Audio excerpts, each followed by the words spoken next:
Well, get your calculator out. We're going to need it. This problem is a great application of calculus ideas.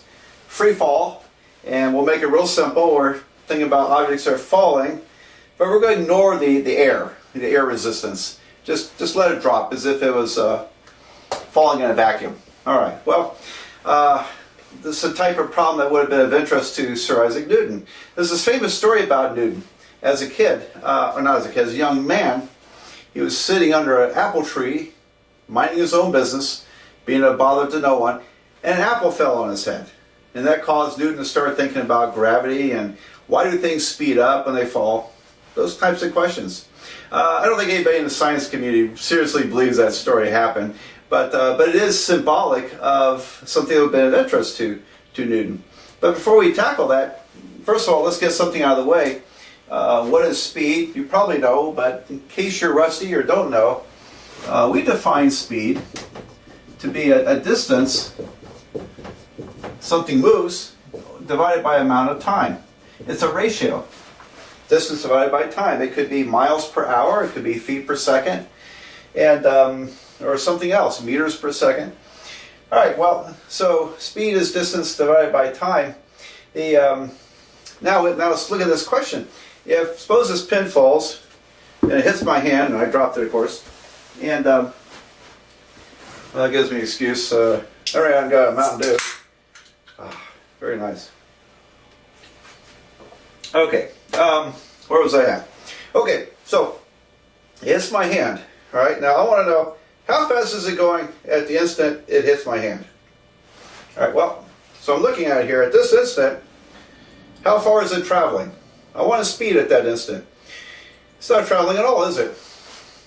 So a speed would be 0 feet. And how long does it take to fall 0 feet? 0 seconds.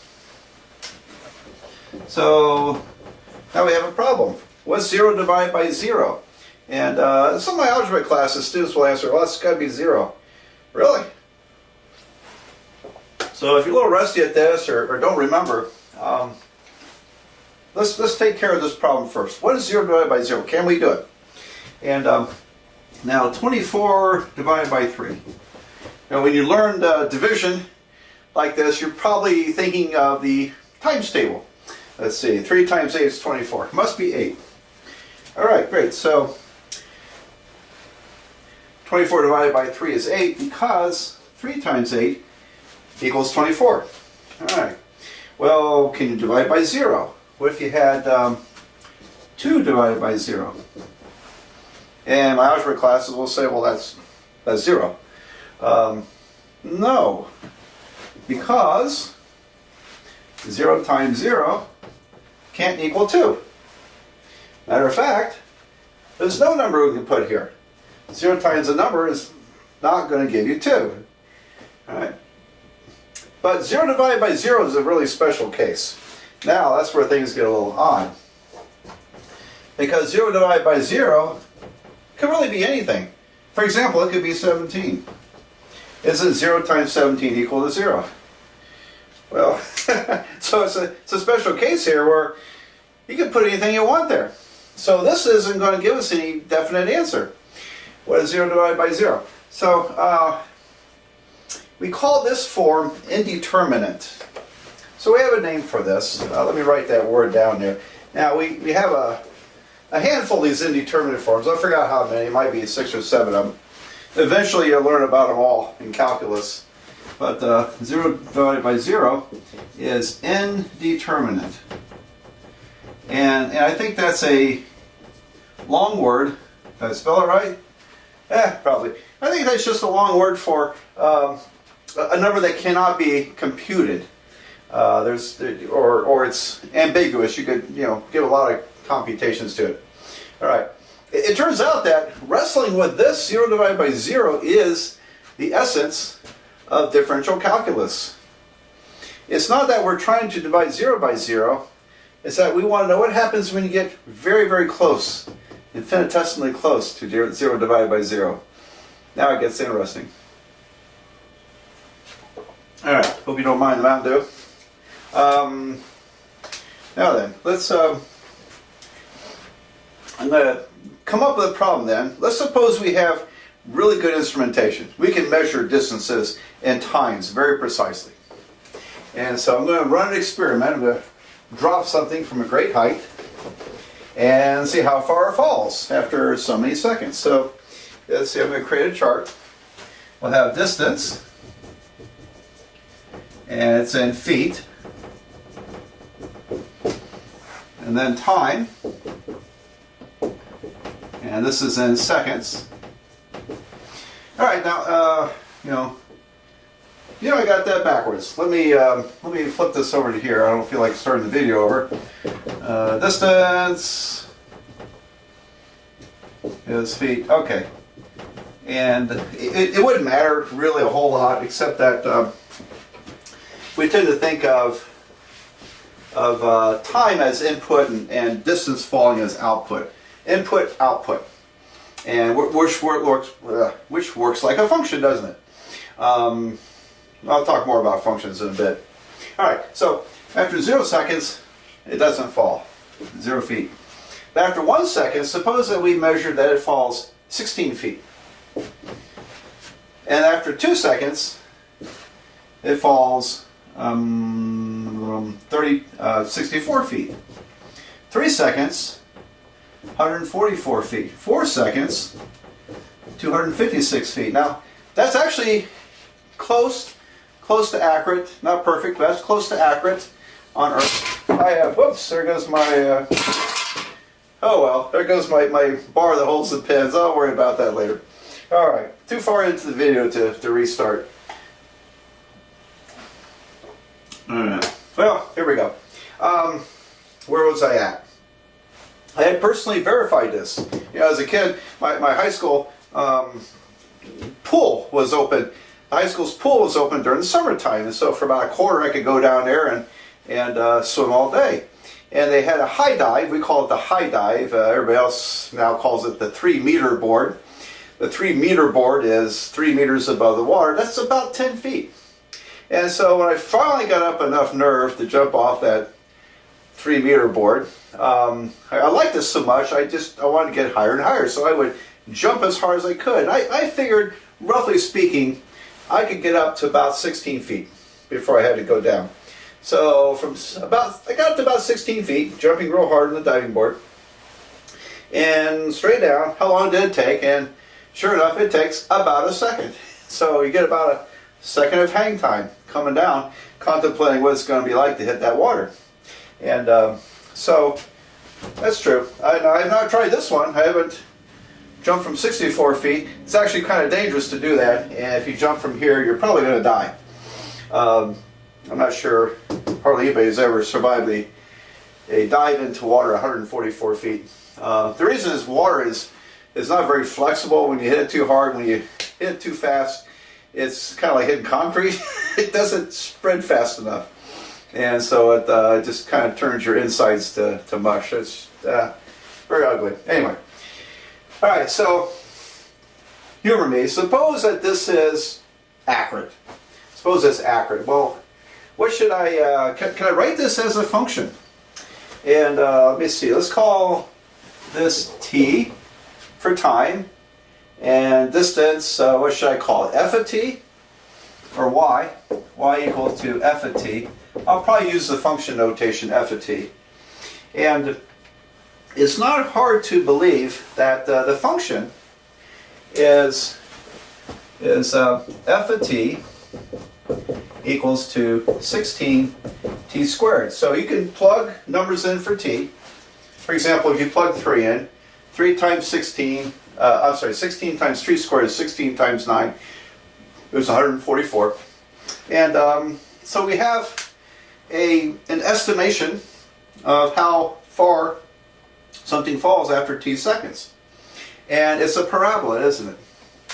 It's a parabola. So let me do some erasing here. Here's our free fall curve. F of t equals 16t squared.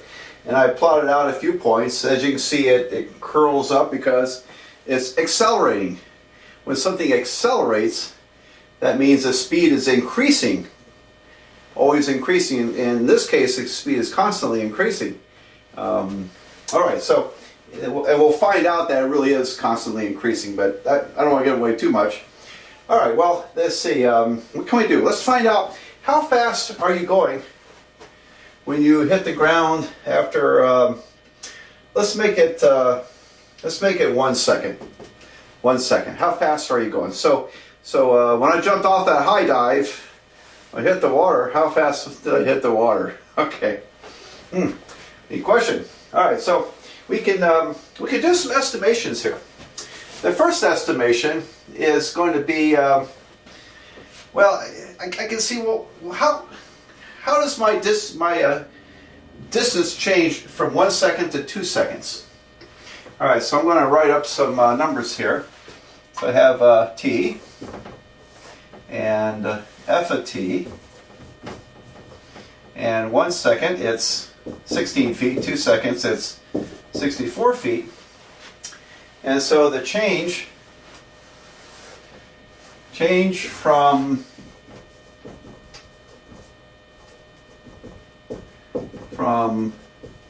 1 second, does that make sense? In 1 second, I change 64 minus 16 divided by 1, which is 48 feet per second. So feet per second. All right. When I write units, I write it in cursive. I hope you can translate, but anyway, because I got some students now who aren't really learning cursive anymore, so they print everything. I'll try to print almost everything. Okay. All right. So 48 feet per second is the approximate speed. Well, that's because your distance increases by 48 feet over that from 1 to 2 seconds. Okay. Now let's block this off here, and let's get a little closer. Let's go to 1.1 seconds using my formula here. Now here's where I pull out the calculator and my Mountain Dew. Okay, let's see. So I'm going to punch in. I want to show you how I do it. Can you see if you can see my screen here? I don't know if you know this feature. Okay, is it focusing? All right, I'm going to take 1.1 and I'm going to hit the store button, which is down here, store. And I'll hit the X button. It's kind of funny because when I'm looking at my screen, my monitor screen, it's backwards. Here's X right here, where it says X variable. Now hit equal, which is the enter button. Alright, so 1.1 stores in X. The calculator now thinks X is 1.1. Right now I'm going to do 16 X squared. And I don't know if your calculator requires you to put times X squared. I'm going to go 16 X squared because I know mine will do it. So I hit the X variable button and I'll find the square button, which is down over here somewhere. Here it is. And see, 16x squared. I'll hit enter and we get, what is that? I have to look at it backwards. 19.36. Alright, so from 1 second to 1.1, in 1.1 seconds, it falls 19.36 feet. See, I'm going to need some more room here. 19.36. Now, what is the change from 1 second? If I take this distance, subtract that distance, that's the distance it falls, which is what, 3.36 feet, and 1.1 minus 1 is 0.1 seconds. And so in 0.1 seconds, it has fallen 3.36 feet. When you divide this, you get 33.6 feet per second. There you go. Now, is that a better estimation? Yes, because we're getting closer to that 1 second. Okay. Let's do another round of this. This time I'll go 1.01. 1.01.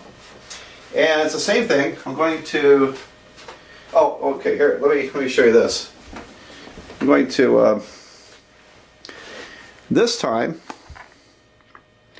all right, I'm going to hit 1.01, store X, hit enter.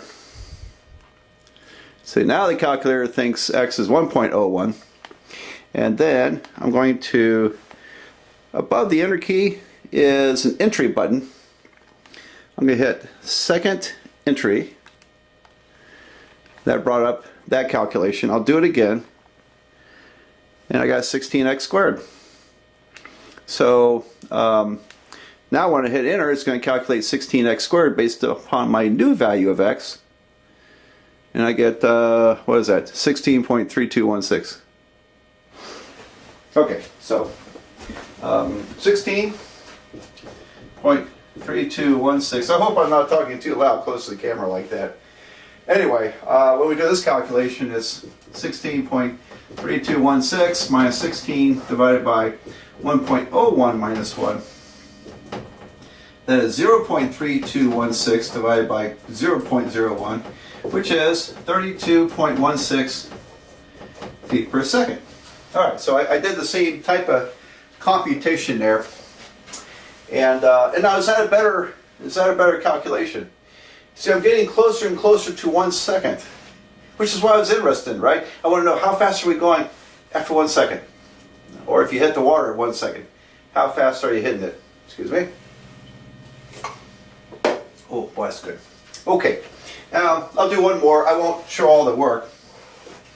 But if you go 1.001, so plug that in. And then calculate 16t squared.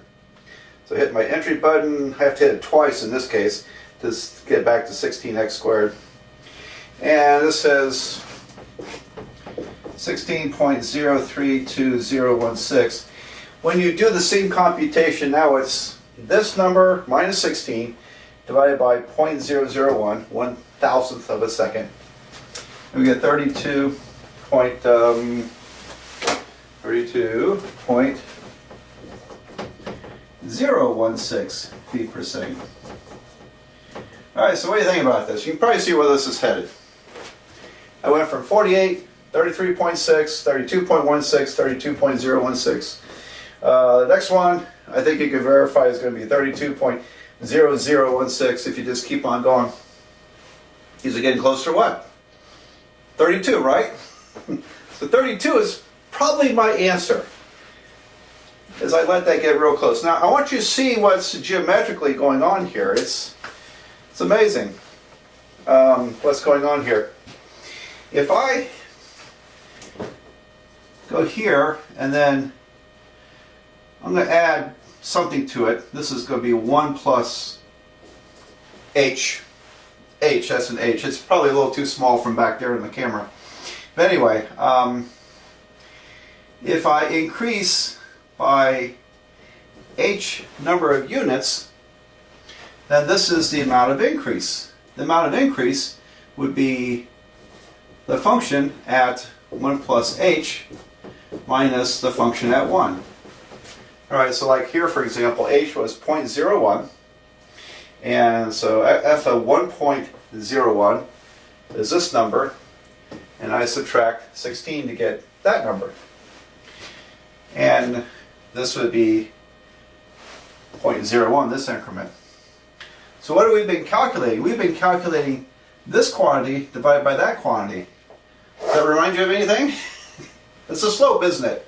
It's a slope computation. So if I connect that, now this is going to be a straight line segment. It's not going to quite fit that parabola curve. It's going to be very close to the parabola curve, but it doesn't quite fit it. But it's a slope calculation. And here's the leap that Newton and Leibniz made. Their leap, I want to look for my orange pen, it's down here. There we go. The leap was that if you keep shrinking h, you don't just get slopes of segments, you eventually get the slope of a line that runs tangent to the curve. Now, tangent to the curve means it just touches that curve. And And that's called we'll call that the instantaneous rate of change. And it's also called the derivative. So it's the basis of differential calculus. So you got to see your first derivative. Now let me show you the calculation symbolically. So I'm going to erase all this stuff and show you how we can get 32 by using the idea of limit. A way of recapping what we've done, we estimated the speed at 1 second is approximately the number of feet the object or something falls a little bit after 1 second, 1 plus h amount of seconds, minus the distance it falls after 1 second, which was 16. And then the difference in times was this time minus that time. And so we call the instantaneous speed, the instantaneous speed, I hope I spell this right. That's a long word. Instantaneous speed is, we'll say it's the limit as h goes to 0 of f of 1 plus h minus f at 1 divided by h. Now I went ahead and took the liberty of just 1 plus h minus 1. The 1's cancel, I get h. Alright, there we go. And if you just let h be 0, I get f at 1 minus f at 1. I get 0 divided by 0. I get that 0 divided by 0 again. Right. But let's see what happens. When we treat it this way, the f at 1 plus h is 16 times 1 plus h quantity squared minus 16 times 1 squared divided by h. And I'm going to have to erase this stuff to finish this calculation, but remember this diagram because we are calculating literally the slope. This is a slope calculation. You know, y2 minus y1, y2 minus y1, or x2 minus x1. You might remember that slope formula from algebra. It's a slope calculation. And when we take the limit as h goes to 0, we're bringing this point in so that it really becomes the slope of the line that just touches the graph, called the tangent line. Okay, so let me erase this part and we'll finish the calculation. Ready to go? Gotta be careful here. One of those algebra things. When you square 1 plus h, you don't get 1 plus h squared. You have 1 plus h times 1 plus h. Let me write up here. 1 plus h times 1 plus h. Foil that out, you'll get 1 plus 2h plus h squared. So careful there, that's an easy algebra error some calculus students make early on. So anyway, instantaneous speed equals to, over here, 16 times 1 plus 2h plus h squared. So by foiling that out, you get this minus 16 times 1, minus 16, divided by h. And you know what I forgot? I forgot to write the limit. So let's don't get sloppy here. I'll try not to be sloppy. Limit as h goes to 0. Alright, so this equals to the limit as h goes to 0. And when we multiply this out, I got 16 plus 32h. And there's where that 32 is going to show up. 16 plus 32h plus 16h squared minus 16 divided by h. So one nice thing that happens here is that the 16's cancel. That cancels. And look at this. I can, I'm now left with h's in both terms. I can divide both of these by h to simplify the fraction. And that's absolutely necessary. And so, but we're lucky because the denominator will now cancel entirely with the numerator. It divides off. So I get just 32 here. And I get 16h plus 16h. So those calculations we were doing on the calculator, that was the short version. 32 plus 16 times that increment in time will give you the numbers we receive. Anyway, now when h goes to 0, nothing happens to 32, but this shrinks down to nothing. 16 times a very increasingly smaller number is just going to vanish and go down to 0. So we say, well, this goes to 0, and so my limit is 32, and it was feet per second. So 32 feet per second. That's how fast you're going if you jump from 16 feet up. And so now we can go further with this. It's actually 32 times the number of seconds you fall. So if you fall for 5 seconds, now you're falling 5 times 32, which is 160 feet per second. That's, I think, pretty getting close to terminal velocity, where you won't fall in the real world, because the air will slow you down. Anyway, you're going to die when you hit the ground. If you don't have a parachute, then you're out of luck. It's going to be bad news. So 5 seconds, definitely, that's fatal.